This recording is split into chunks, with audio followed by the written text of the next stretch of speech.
Boa noite. Hoje nós estamos aqui em reunião de família, no aniversário da Érica. E aí a gente está comemorando várias coisas, né? O aniversário dela, os anos de vida que Deus proporcionou para ela. E a gente sempre lembra de Deus, né? Para agradecer os dias de tempestades, os dias de portas fechadas, mas também os dias de portas abertas, de alegria. Tudo isso vem de Deus. Mas nós vamos ter um convidado especial, que é o Marcelo, o marido da Érica.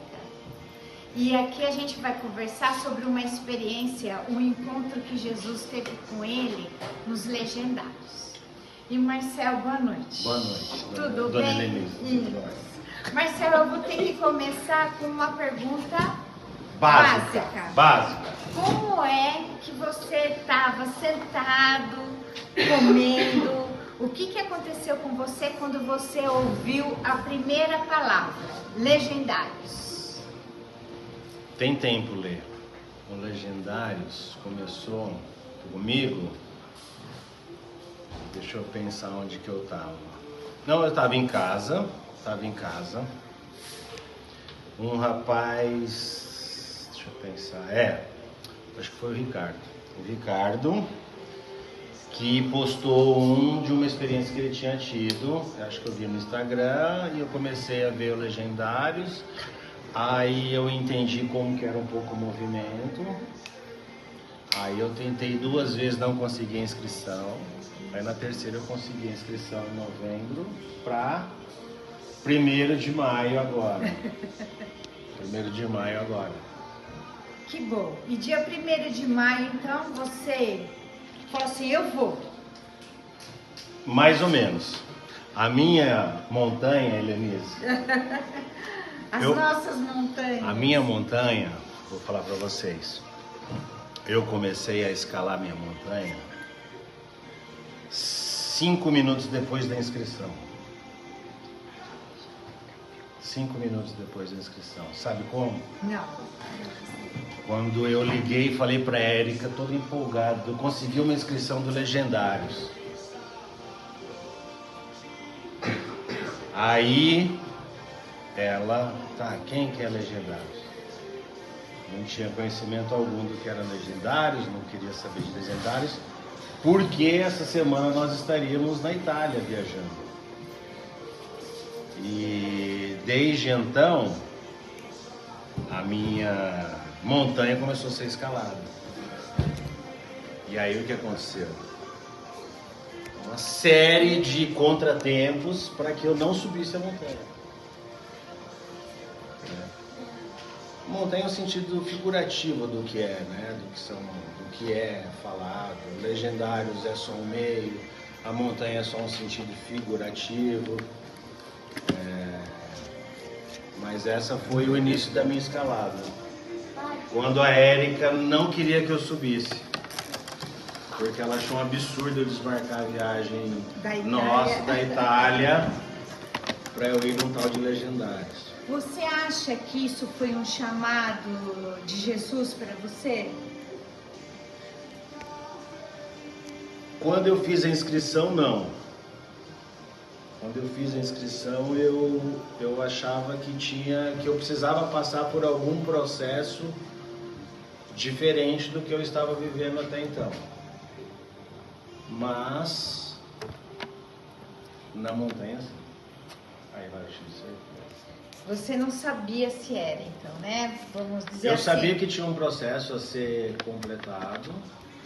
Eu sabia que tinha alguma coisa muito especial me esperando. Até 12 horas antes de eu encontrar com o pessoal que eu nem conhecia, estava nesse conflito de ir, não ir. Mas eu fui.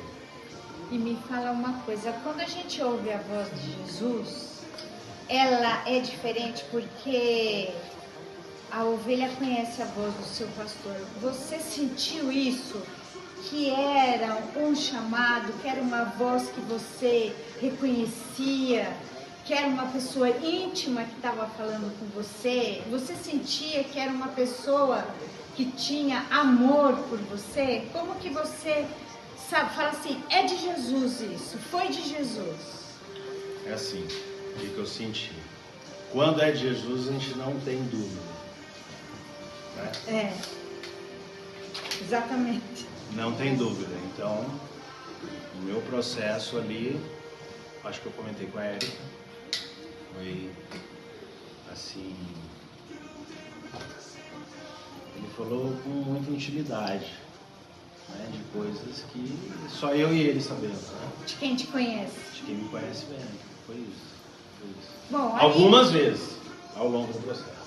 mas aí, antes de chegar nesse processo, quero saber, e aí tem um monte de coisa antes para você fazer e... Segue a lista. Segue a lista. Aí um monte de coisa e você teve que comprar algumas coisas. Segue a lista, tem que seguir a lista. Eles dão uma lista, a gente tem que seguir a lista. Aí você tem a lista. E desfrutar o caminho. E tem e quantas pessoas estavam com você nesse momento? Nós subimos, tinham acho que quase 600, 590 e alguma coisa. Nossa, é bastante. Foi o maior do... Subiram em 1.000 homens. Foi o maior top do Legendários, me parece. Foi o maior top. E aí você... Vamos começar do primeiro dia. Eu sei que você fica à vontade para você falar as coisas que você acha importante. Mas o primeiro dia, o Marcel acorda e fala, eu vou em algum lugar, né? Como é essa experiência? A experiência começou na quinta, 11 horas, que a Érica me deixou na igreja. E a gente voltou domingo, 5, 6 da tarde. Isso, né? 6 da tarde. No culto das 6 da tarde. Agora, como acorda, como levanta, onde que tá, onde que não tá, é só desfrutando. Não, desfrute o caminho, tem que desfrutar o caminho, tem que estar no caminho. Vai estar no caminho. E me fala uma coisa. Quando a gente passa por uma experiência, né, eu passei pelo câncer e eu consigo ter fronteiras. Uma pessoa antes da doença e uma pessoa depois da doença. Eu vejo essa fronteira. Embora foi mais tempo, né? Mas foram poucos dias. Você identifica fronteiras do Marcel que você entrou de um jeito e saiu de outro, desse processo? Completamente diferente, né? Eu já era uma pessoa um pouco mais cética nas coisas, né? Muito por conta de estudo, de coisas N's que a gente já fez, idade, mas quando você está desfrutando o caminho, aí você não tem dúvida, você rompe qualquer tipo de barreira. Embora perguntem bastante, né? Para mim, perguntaram já. Isso eu acho que eu posso falar, né? Tem comida, não tem nada de diferente disso. Tem comida, você dorme, enfim. Mas eu optei, por exemplo, em fazer todo o caminho em jejum. Então, para aqueles que tem muita gente que fala, eu não tenho preparo físico, eu não sei se eu vou conseguir. Eu acho que tem algumas pessoas aí, alguns caminhos. Primeiro, eu não vou conseguir, você consegue. Porque é muito mais espiritual do que físico.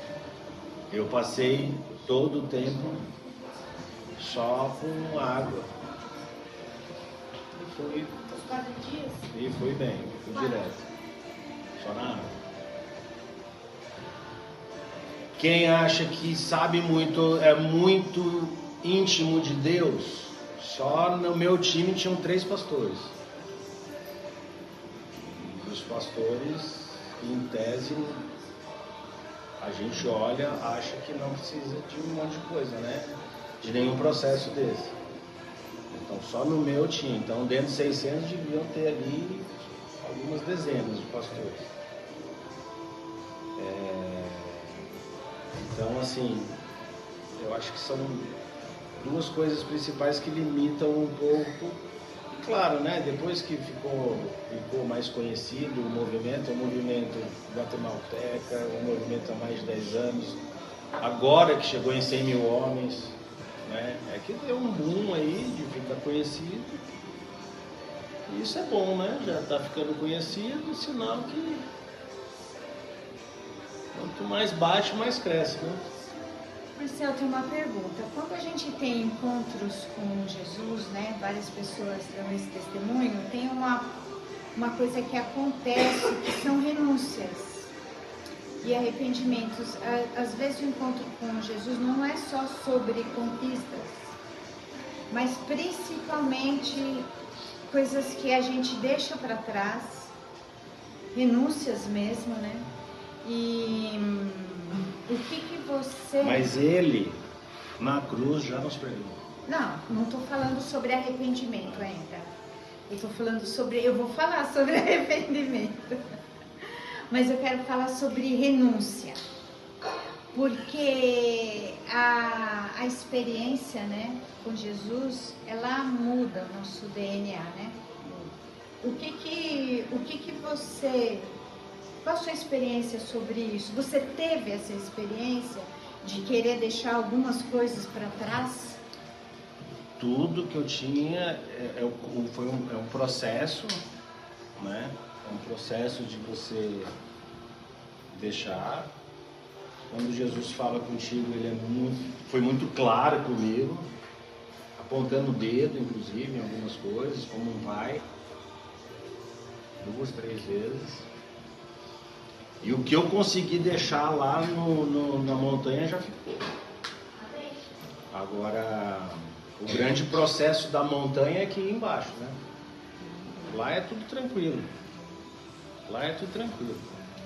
Lá é só subir, você está em oração, você vai e tal. Agora, chega na segunda, o boleto vai chegar para você pagar, sua mulher vai atravessar o coreto em algum momento, um outro... O teu filho vai falar alguma coisa que você não tenha gostado. Aí que começa a tua verdadeira escalada. Escalar a montanha é aqui. Lá é só o processo para você entender o que você tem que fazer aqui. E eu vou fazer uma outra pergunta. A armadura de Deus tem muito a ver com o propósito que Deus criou você e você está dentro desse propósito. A gente se sente muito mais seguro porque a gente recebe essa armadura, né? Então, a espada, né? E você sente hoje que você é um homem com armadura? De Jesus, né? De Deus. Você sentiu que Deus confiou essas armaduras para você defender você hoje mesmo? Hoje o que eu sinto, Lê, a maneira com que eu sinto é de um servidor, um servo que eu preciso colocar em prática, né, tudo que eu ouvi dele, o que ele me pediu. No trabalho? Em todos os lugares. Na minha montanha. Minha montanha aqui embaixo. Entendeu? Então eu assumi um compromisso lá com ele que eu preciso seguir. E vamos começar agora, só para esquentar, né? Porque podcast que não esquenta não tem graça, né? Essa servidão dentro de casa, porque às vezes no trabalho eu sempre acho mais fácil a gente servir a Deus, eu acho. No trabalho? Mas na família, com as pessoas que conhecem a gente, né? De manhã e à noite, o que o Marcel quer servir mais? O quê? Como que você quer servir mais sua família? A sua família que eu digo é a esposa e 2 filhos. A minha esposa e meus filhos. É a minha manada que eu preciso servir, são eles, né? Esposa e filhos. Como que eu vou servir? É dando exemplo, sendo um servo do que eu quero para a vida deles, né? Uma coisa que é muito clara, ficou muito clara para mim, e a gente estava falando um pouco antes sobre outras coisas aqui, de mulheres independentes, da maneira com que a gente está hoje, né? Que as mulheres são independentes, que as mulheres que não precisam de nada, de ninguém. Eu tive um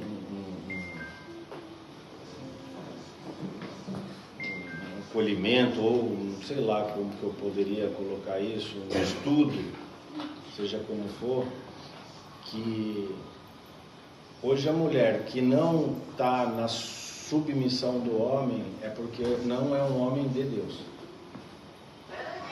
E aí esse Deus até fala, não, você está correto, porque não está sob a mesma missão. Quando eu preciso servir a minha família e por onde que eu preciso começar, é dando exemplo, né? Em situações muito simples, né? Uma oração antes de deitar com maior frequência, né? Alguns rituais novos, né? Alguns estudos bíblicos novos com as crianças, né? Uma maneira de tratar diferente a esposa, como que Deus gostaria de que te visse você sendo um servo dele, como que ele gostaria que te enxergasse nessa posição. Então eu preciso me colocar nessa posição, pegando o que eu ouvi dele, para seguir a minha montanha, isso. Marcel, eu sei que são 4 dias, são muitas experiências, mas para esse podcast também não ficar longo, que nós vamos ter outros encontros de família, né? Um encontro de família. E aí a gente vai fazer... Vai montar podcast. Vai montar podcast in family. Vamos. Que, aliás, o nosso grupo de família é assim, né? Family Ruiz, né? Vamos. Mas eu gostaria que você desse uma mensagem. Eu sei que a gente tem várias, mas que você deixasse uma mensagem para aquelas pessoas que estão ouvindo, como isso está impactando a sua vida, e que você falasse aí para a gente finalizar. Eu teria vários testemunhos para deixar, né, para falar, de experiências que eu tive. 4 dias não são 4 horas, né? E 600 homens que subiram, nenhum dos 600 e dos todos que estavam servindo sentem a mesma coisa. Cada um tem a sua experiência, né? Outros descem e sobem, às vezes pior do que subiu. Não é porque está lá que eu está fazendo a experiência que, né?